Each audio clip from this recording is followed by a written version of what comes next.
Over the past decade, the UK has been experiencing far more frequent heavy flooding events, resulting in millions of pounds worth of damages, with thousands of people being affected. Flooding is the UK's most serious natural hazard, with around 1 in 6 properties and significant proportions of the nation's key infrastructure at risk. Along the floodplains of rivers, estuaries and the coast of the UK, around 5.2 million properties are potentially at risk of flooding. Add to this around 80,000 properties in towns and cities at risk of intra-urban flooding due to the heavy rainfall, which overwhelms urban drainage systems, and as you can imagine, the cost of trying to protect these properties is one of enormity. Flooding and managing it costs the UK around £2.2 billion each year. We currently spend around £800 million per annum on flood and coastal defences, and even with the present flood defences, we experience an average of £1.4 million of damage. As the UK Climate Change Risk Assessment 2017 suggests that climate change may lead to increases in heavy rainfall, Stirling Council have decided to revise their current flood mitigation strategies to ensure that the effects and damages left by previous major flooding will not be a reoccurrence. To understand how the Council decided on a new mitigation strategy, we must first understand the legislation behind flooding in the UK. In order to give an informed assessment of what we believe would be the appropriate management strategies to mitigate the risk of flooding in Stirling, we have looked to other UK councils and how they deal with their flood risk. The councils chosen have a similar sized basin, and the urbanised areas are on a similar part of the river course to ensure that the strategies are comparable.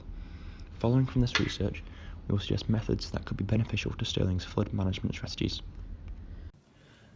Flood legislation within the UK prior to the introduction of the 2009 Flood Risk Management Act was both complex and conflicting. Enacted June 16, 2009, the Flood Risk Management Act was made to consolidate and renovate the outdated legislation. It aims to create a modern and sustainable approach to flood risk management, with consideration for climate change and the likely impacts it will have going on in the future. The Act coordinates the fragmented legislations and lays out a concise approach to management and mitigation of floods at both a national and local level. One example of this is how SEPA was designated the responsibility of preparing a flood risk assessment for each flood risk management district. However, this Act still has its negatives, such as the approach has to maintenance of the mitigation methods.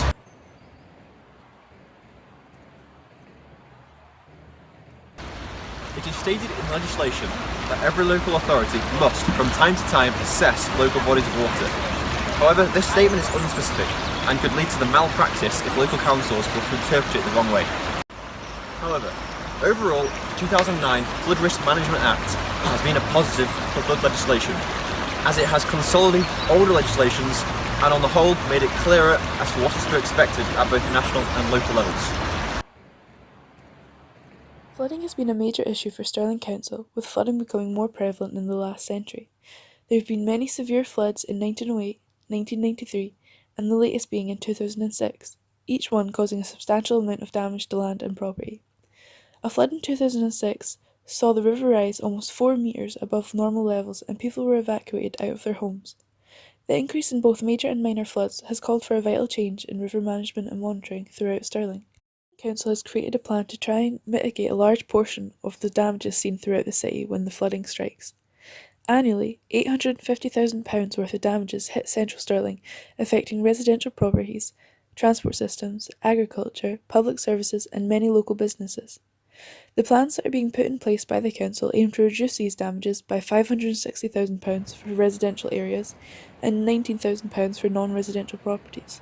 A total of 10 planning and preventative strategies have been created and are being implemented over the next few years in an attempt to try and reduce the flooding in the area.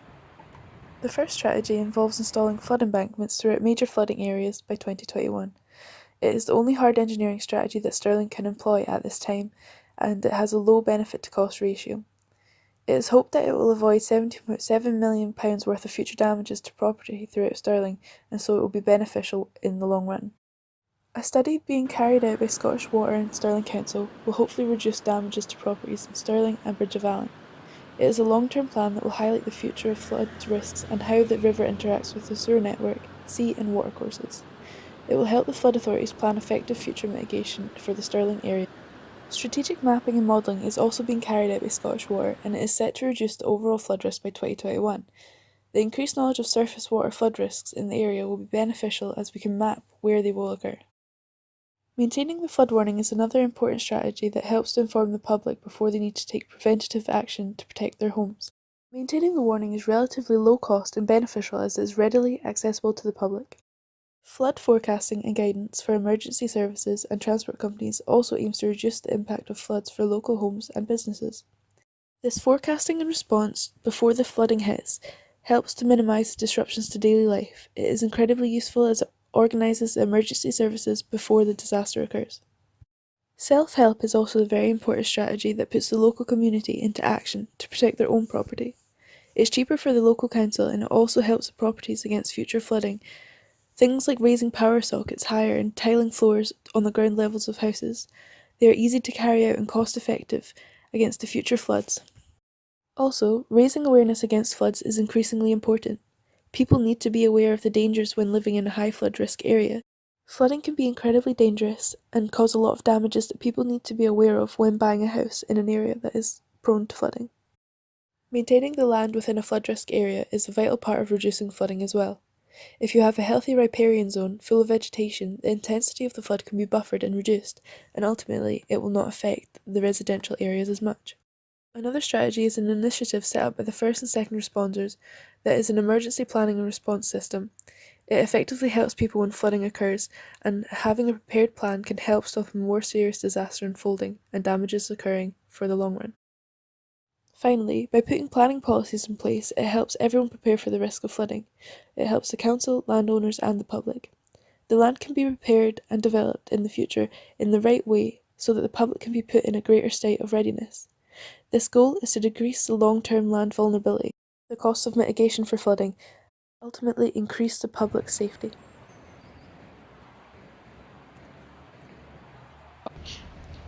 St Asaph lies along the River Elwye in Wales and is currently undergoing a £7.5 million flood defence scheme which is due to be finished in 2018. This scheme was pushed for after a 1 in 200 year flood event in 2012. St Asaph invested in a mixture of hard and soft engineering, which included replacing a bridge to increase river capacity downstream and the reforestation of the catchment respectively, the latter of which was aiming to increase rainfall inception and to reduce the effects of flash flooding by increasing the lag time. These hard and soft improvements both combined to mitigate the effect of St Asaph's next flood in December 2015. This had a much less significant impact compared to the previous flood, with the peak flow being some 3 foot less than the last flood.